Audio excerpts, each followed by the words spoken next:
fuck is on this thing? Oh, hello. I wasn't expecting you. Wait, why are you here again? Desert science. Oh, that's today. Well, lucky for you, I'm already in my lab coat. I just need to put some pants on and we'll get ready to start talking about... Right. Ugh. You know what to do, Aaron.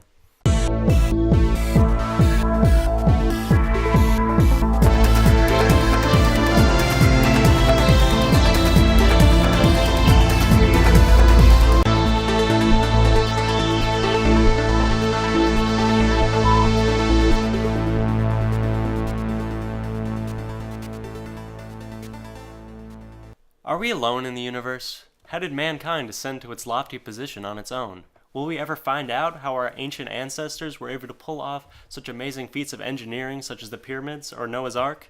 Well, some would have you believe the answer to all these questions and more is yes, and also aliens.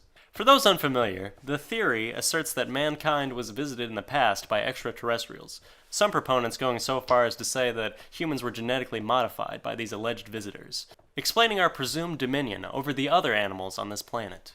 Of course, this all starts with some very basic misunderstandings about humanity, our history, and the true story of life on Earth as we understand it.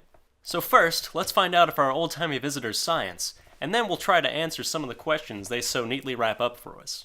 It can hardly be called falsifiable, since no one can go back 20,000 years and prove that aliens didn't build the pyramids. With that being said, everything we know seems to work against this assertion. Not only that, but the specific claims being made concerning materials, techniques, and technology are unsubstantiated or just outright wrong. So, as much as it can be falsified, it always is. Sure, it's reproducible. Just find an alien and ask them to build you a pyramid. Or, better yet, just ask them to draw up some blueprints and give them to a backwoods African tribe and make them do it.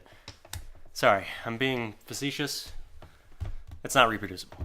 As we will discuss later in more detail, the ancient astronaut hypothesis is not consistent with biology, archaeology, genetics, history, astronomy, or any other scientific discipline. What control? Hell, what experiment? All proponents of this theory seem to do is make baseless assumptions and then draw their own conclusions within that framework.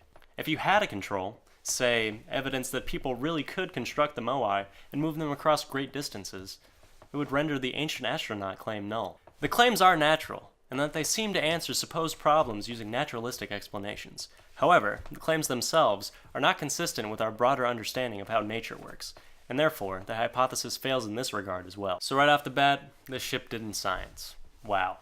Didn't see that coming. But what about those pyramids? Well, while it is true that archaeologists can't say for certain how the pyramids were built, there is no doubt that they were built by normal, flesh and blood human beings, like you and me.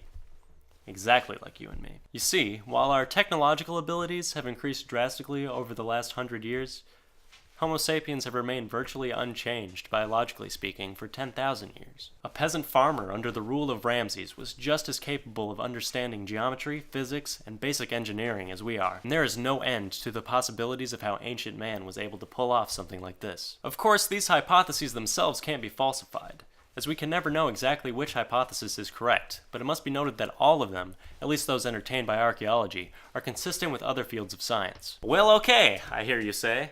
But what about human intelligence? How are we so much smarter than other apes? Why do you keep making me talk like this? Well, we aren't. Now, don't get me wrong, there are some major intellectual advantages to being in this horde of hairless hominids, but the distinction is made by degrees, not kinds. In fact, the more we study our closest living relatives, the more blurry these lines become. Chimpanzees have been observed using tools and weapons, and bonobos have even been observed making fires. The slight advantage in brain mass we gained after the loss of our powerful jaws may not be as much of a handicap as we once thought. But surely there's something going on with our genetics, right? Well, yes, but not in the same way Giorgio and the gang would have you believe. The transference of genes from one species to another, known as horizontal gene transfer, does science. But it should also be noted that it is rare. It also has nothing to do with extraterrestrials. And while it may be puzzling to find viral DNA in a wasp's genetic code, there is nothing in ours or any other animal's genetic code that we would consider alien. Not to say that there couldn't be a planet in a Goldilocks zone that we've missed, close enough to Earth to visit for an extended summer vacation. Or it might even be possible for a more advanced race to have found a way around light-speed travel. With that said, we've only found the most basic forms of life in space. It's a huge leap in logic to assume technology, civilization, or even space travel. We must remember that we are the product of our own evolution, and another species on another planet is not likely to share our natural dispositions or behaviors. Which is the exciting thing, I think. Who knows what's out there? Maybe it's not carbon-based. Maybe it breathes ethanol. The universe is vast and the possibilities are endless. So tell me, why do we let our imaginations stop at E.T. fucking Cleopatra and call it a day? Thanks for doesing the science with me, your host, and also Nolan. Click that like button and subscribe so that in 10,000 years, when people ask, how did IndiCarnival get so many views, we can all just shrug and say aliens.